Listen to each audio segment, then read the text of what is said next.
నా మిత్రుడు సోదరుడు చుక్కపల్లి సురేష్ గారికి నా హృదయపూర్వక ధన్యవాదాలు నమస్కారాలు తెలియజేస్తున్నాను. అలాగే ఆయనకి కుడి ఎడమలుగా ఆకాష్ అవినాష్ ఇద్దరు అత్యుత్తమ కుమారులు. వాళ్ళు ఈ కార్యక్రమాన్ని వాళ్ళ భుజస్కంధాల మీద వేసుకుని దీన్ని ఇంత చక్కగా ఇంత పెద్ద ఎత్తున ఇంత మెగా బ్లడ్ క్యాంప్ చేయటం అన్నది దానికి ఎంతో కొంత సహకరించిన మా చిరంజీవి చారిటబుల్ ట్రస్ట్కి ఎనలేని సంతృప్తిని ఇచ్చావు. తద్వారా నాకు ఎంతో సంతోషాన్ని మిగిల్చావు అవినాష్. It's wonderful. అండ్ ఈ రోజున ఇది కార్యక్రమానికి విచ్చేయటమే కాకుండా బ్లడ్ డొనేట్ చేసిన బిడ్డలాంటి తేజాకి నా హృదయపూర్వక ధన్యవాదాలు తెలియజేస్తున్నాను. And excellent. నేను అడిగింది ఫస్ట్ టైం అని కాదు, ముందు నుంచి ఇచ్చాను. సో బతికిపోయావు, లేదంటే కనుక నన్ను ఇన్స్పిరేషన్ కానీ బయట మాట్లాడుతుంటావు, ఈ బ్లడ్ డొనేషన్ దాంట్లో తీసుకోలేదేమో అనుకోను. Wonderful. Please keep rocking. And ఇక్కడ ఏడు ఇచ్చేసేటువంటి సంయుక్త గారికి, అలాగే Chiranjeevi charitable trust chief medical officer doctor Madhavi నా చెల్లి, తనకి, అండ్ ఈ కార్యక్రమాన్ని ఇంత బాగా నిర్వర్తించడానికి పరోక్షంగా ప్రతి పురుషుడు వెనక ఒక స్త్రీ ఉండాలి, దానికి మిసెస్ సురేష్ గారికి, వారి ఇతర సిబ్బందికి నా హృదయపూర్వక ధన్యవాదాలు తెలియజేస్తూ, మరీ ముఖ్యంగా ఈ రోజు నేను మెన్షన్ చేయాల్సింది, ఇక్కడ ఈ కార్యక్రమానికి విచ్చేసి దాదాపుగా 1000 మంది సాయంత్రం లోపల బ్లడ్ డొనేట్ చేస్తుంటే రక్తదాతలకి నేను మరీ మరీ మరీ శిరస్సు వంచి నమస్కరిస్తున్నాను.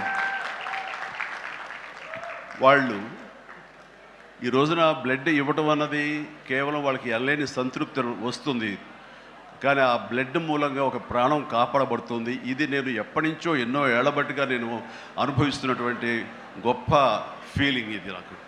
అంటే చాలాసార్లు చెప్పాను, కానీ ఎప్పటికప్పుడు కొత్త జనరేషన్, కొత్త యువకులు వస్తున్నారు కాబట్టి నేను మళ్ళీ చెప్పాల్సినటువంటి ఆవశ్యకత ఎంతైనా ఉంది. ఎందుకంటే ఇది చాలామందికి స్ఫూర్తినిచ్చే ఒక అంశం. ఈ చెప్పబోయే ఈ విషయం ముఖ్యంగా ఒక జర్నలిస్టు సోదరుడికి నేను ఆజన్మాంతరం రుణపడి ఉంటాను. నన్ను థాట్ ప్రవోక్ చేసి నన్ను ఇన్స్పైర్ చేసేటువంటి ఆ ఒక మ్యాగజైన్ సంబంధించిన ఒక జర్నలిస్ట్ రాసిన ఒక రైటప్ నాలో ఈ స్పృహ నాకు వచ్చేలాగా, నేను ఈ బ్లడ్ డొనేషన్ వైపు డ్రైవ్ అయ్యేలాగా ఆ ఆర్టికల్ నాకు ఎంతో దోహదపడింది. సో ఆ రాసిన మనిషి ఎవరో ఏమిటో నేను మళ్ళీ ఎప్పుడు కలవలేదు, కానీ ప్రతిసారి అతను తలుచుకుంటూనే ఉంటాను. ఈ సందర్భం కూడా అతనికి నా హృదయపూర్వక ధన్యవాదాలు తెలియజేస్తాను ఆ జర్నలిస్ట్ సోదరుడికి. ఎందుకంటే మా అందరికీ సేవ చేయాలని ఉంటుంది, కానీ ఎలా చేయాలో తెలియనటువంటి ఒక డోలాయమాన పరిస్థితితో లేదా తొయ్యుకో ఉన్నప్పుడు మీలాంటి వాళ్ళు మాకు ఆ స్ఫూర్తినిచ్చి మాకు డ్రైవ్ చేస్తే కనుక నిజంగా అది పెద్ద మీరు సహాయం చేసినట్లు. అలాగా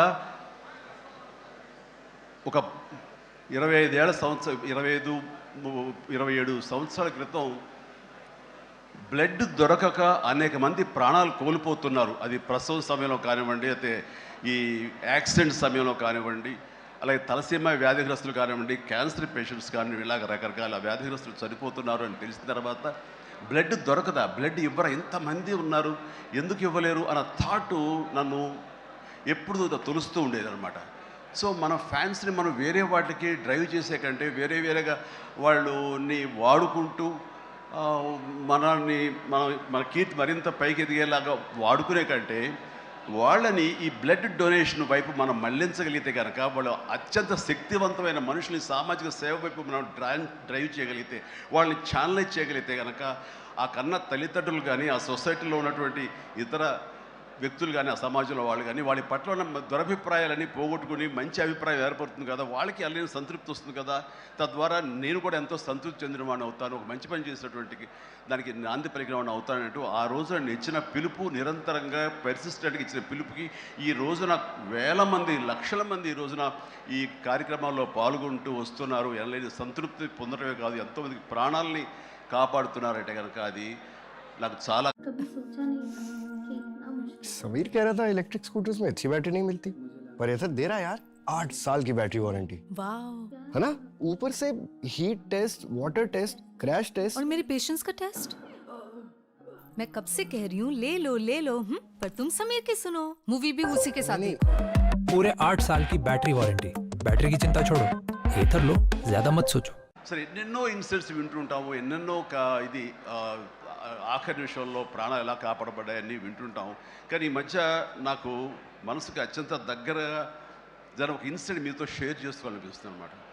ఎవరో ఒక పొలిటీషియన్, సరే ఎవరికైనా సరే నేను చాలా సాఫ్ట్ టార్గెట్, ఎవరైనా ఏదో మాట అనేసి ఏం పర్వాలేదు.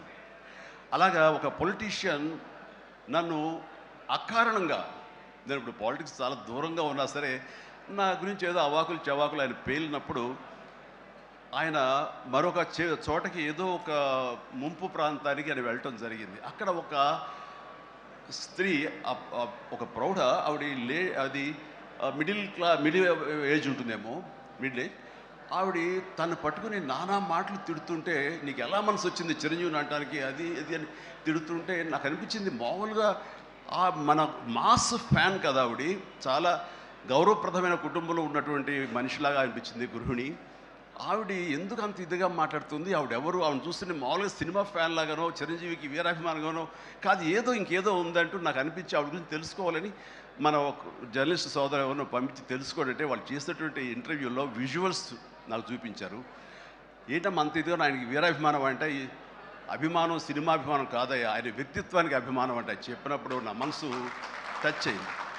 ఏంటమ్మా అంత ఇదిగా, ఏంటమ్మా ఆయన మీకు ఏమైనా సహాయం చేశాడు, ఏం చేశాడంటే సహాయం చేయటువంటి అయ్యా, నా బిడ్డ ప్రాణాలను కాపాడాడు అని అన్నప్పుడు, ఏ విధంగా ఏంటి అని అన్నప్పుడు, నా బిడ్డకి రాజమండ్రిలో దగ్గర ఒక పల్లెటూరిది, రాజమండ్రిలో కానీ కాకినాడలో కానీ నా బిడ్డకి ప్లేట్లెట్స్, డెంగ్యూ వచ్చేసి ప్లేట్లెట్స్ బాగా డౌన్ అయినప్పుడు వితిన్ అవర్స్ నా బిడ్డ కనుక ప్లేట్లెట్స్ సమయానికి అందకపోయి ఉంటే కనుక వాడు ఏమైపోయాడు, పాటిగా దూరం అయిపోయేవాడు. అంటే ఒక 8 ఏళ్ల బాలుని అబ్బాయిని పిలిచి పక్కన కూర్చోబెట్టుకుని ఆ తల్లి చెప్తోంది, మరి ఎవరో చెప్పారు చిరంజీవికి ఫోన్ చేయపోయావమ్మని. నేనేంటి చిరంజీవి ఫోన్ చేయటువంటి, ఎక్కడ నుంచి చేయగలను, ఆయన ఎక్కడో ఉంటాడు, ఎలా చేయాలి ఫోన్ అని తెలియని పరిస్థితుల్లో, లేదమ్మా బ్లడ్ బ్యాంక్ చేయి, వాళ్ళు ఖచ్చితంగా ఎత్తుతారు ఫోను, నీకు కావాలి సహాయం చేస్తారంటే, వాడు గంటల్లో కావాలి, అది ఎక్కడో ఉంది హైదరాబాద్లో, ఎలాగొస్తుందో అనుకున్నాను. కానీ అయినా సరే ఎక్కడో ఆశ చావక ఫోన్ చేయడం జరిగింది. ఫోన్ చేసిన తర్వాత అక్కడ స్పందించి అక్కడ సిబ్బంది వెంటనే రాజమండ్రి పరిసర ప్రాంతాల్లో ఉన్న అభిమానులు, ఆ బ్లడ్ గ్రూప్ ఎవరికైతే ఉందో అభిమానుల్ని